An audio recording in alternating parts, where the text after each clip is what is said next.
A cultura do jejum, Luciano Subirá, áudio 8. Muitas vozes proféticas, à semelhança de Elias, estão anunciando. Já se ouve o barulho de abundante chuva. 1 Reis 18:41. Não importa se o que vemos é apenas uma nuvem pequena, como a palma da mão de um homem. 1 Reis 18:44. A movimentação no reino espiritual já é perceptível. Note, no entanto, que a promessa carrega um requerimento condicional, e acontecerá, depois disso, que derramarei o meu espírito sobre toda a humanidade. Joel 2:28. O grande avivamento virá depois de que, se voltarmos aos versículos anteriores, encontraremos a ordem divina. Proclamem um santo jejum. Joel 2:15, que tanto valeu para os dias de Joel quanto vale para hoje.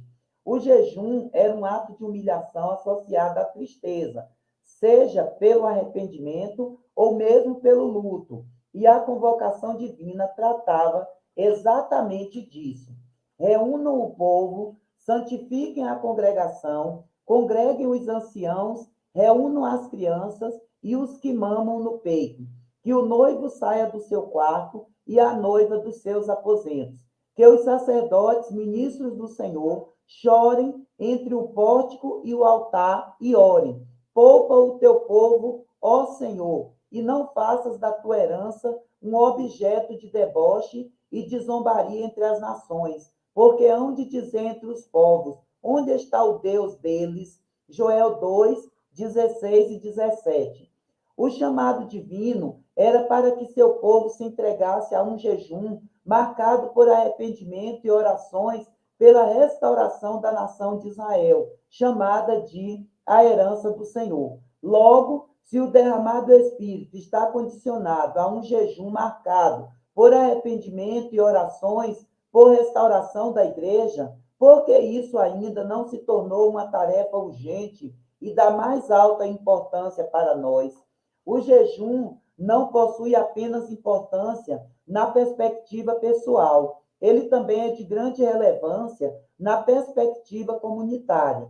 A convocação do dia de Joel era para um jejum coletivo e não só individual. Creio que, juntamente com orações e intercessões, o jejum possui um papel preparatório para as grandes colheitas do tempo do fim, que precederão o glorioso retorno de Cristo. Mahesh Chavda, abordando esse mesmo tópico em seu fantástico livro, O Poder Secreto da Oração e do Jejum, comenta: no livro de Joel, o Senhor pediu que o profeta intimasse os anciãos, os adultos das cidades, os bebês e até mesmo a noiva e o noivo, que esperavam pela cerimônia do casamento, e a observarem um jejum solene como uma só nação diante de Deus. Por quê e para quê? Eles oraram insistentemente para que a restauração viesse. Veja Joel 2:15 a seguir. Deus respondeu sua oração com uma grande promessa em relação aos últimos dias, que apenas começou a ser cumprida no dia de Pentecostes, no livro de Atos, e está sendo manifestada como nunca em nossos dias. E depois disso derramarei do meu espírito sobre todos os povos. Os seus filhos e as suas filhas profetizarão, os velhos terão sonhos, os jovens terão visões, até sobre os servos e as servas derramarei do meu espírito naqueles dias. Joel 2:28 e 29. A única condição prévia para esse derramamento do Espírito Santo é que sejamos um povo que tenha a visão e anseie pagar o preço para receber o poder por meio da oração e do jejum. Bill Bright, fundador da Cruzada Estudantil para Cristo, movido por um peso de intercessão por salvação e avivamento nos Estados Unidos, dedicou-se a um jejum de 40 dias na década de 90. Aquele período de tempo propulsionou seu livro A Chegada do Avivamento, o chamado dos Estados Unidos para jejuar, orar e buscar a face de Deus, no qual ele narra o seguinte: a promessa da chegada do avivamento traz com ela uma condição. Os milhões de cristãos precisam, antes de tudo, humilhar-se e buscar a face de Deus com jejum e oração. Ele afirmou ainda: Deus nunca falou comigo de forma audível e não tenho o dom de profetizar, mas naquela manhã a mensagem que recebi do Senhor foi clara. Antes do final do ano 2000, os Estados Unidos e grande parte do mundo viverão um grande despertamento espiritual e esse avivamento dará início à maior colheita da história da igreja.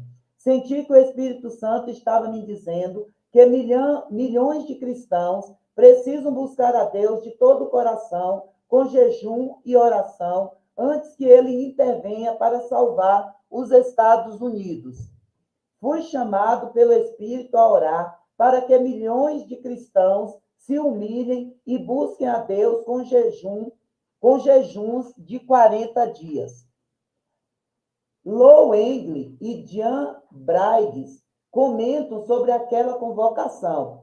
Quando um homem como Bill Bright, sem dúvida, um dos maiores evangelistas e líderes de movimentos estudantis na história da igreja, convoca um jejum de 40 dias, não é hora de discutir particularidades de doutrina e ocasião apropriada. Ambos atenderam à convocação e jejuaram pelo período proposto, e afirmam: um extraordinário despertamento espiritual teve início antes do final do ano 2000, na forma de um movimento de oração mundial.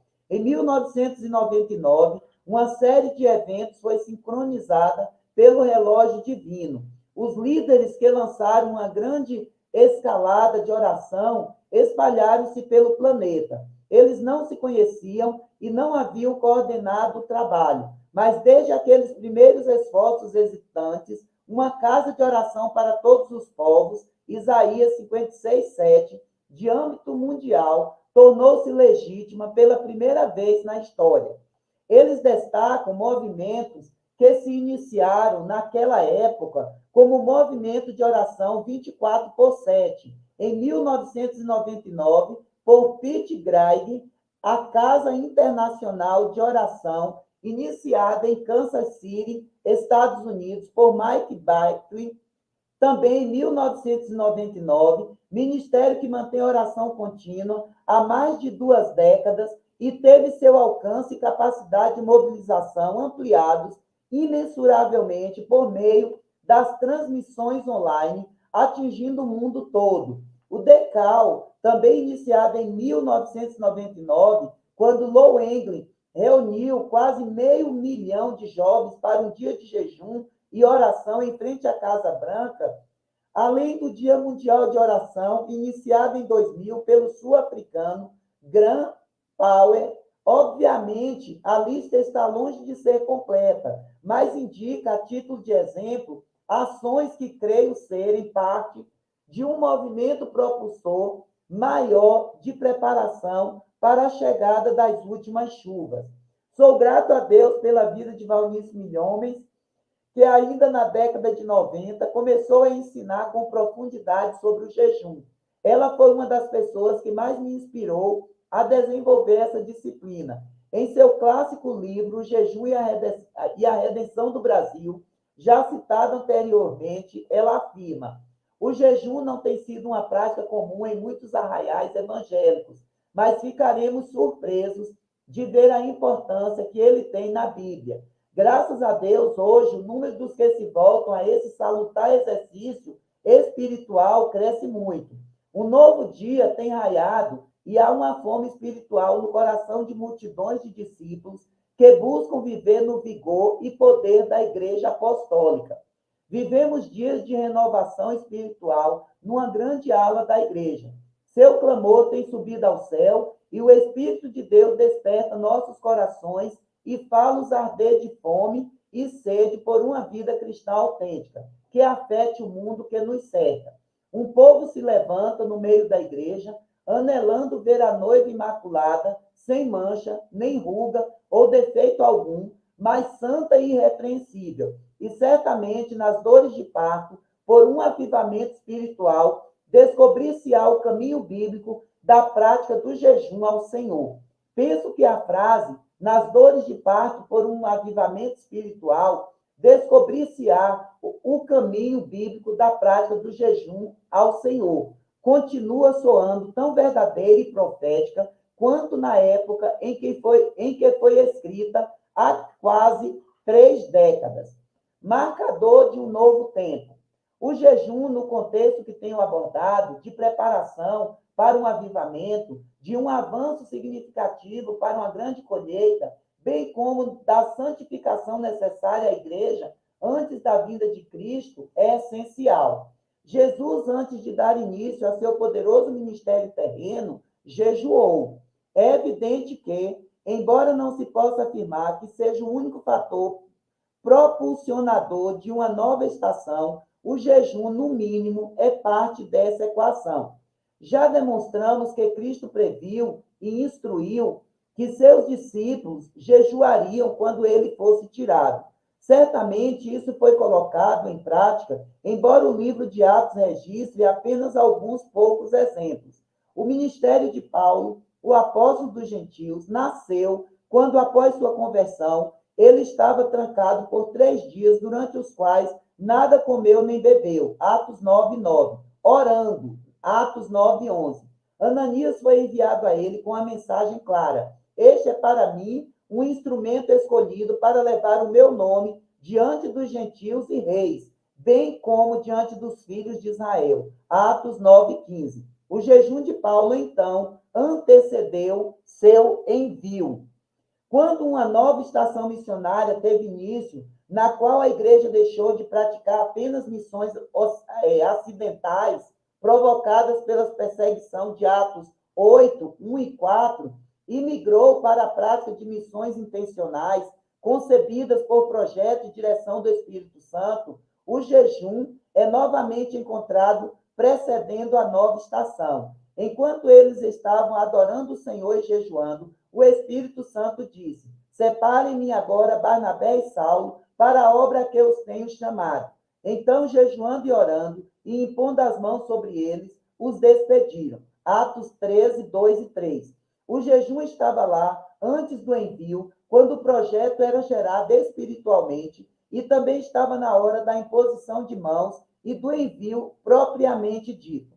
Ademais, o jejum é encontrado em um desdobramento do mesmo episódio, quando Paulo e Barnabé, depois de terem pregado o evangelho e plantado igrejas em várias cidades dos gentios, retornam levantando os primeiros líderes que as impulsionariam ao crescimento e multiplicação. Como se deu o início do ministério daqueles líderes, a Escritura também nos revela, e promovendo-lhes em cada igreja a eleição de presbíteros, depois de orar com jejuns, os encomendaram ao Senhor em quem haviam crido. Atos 14, 23.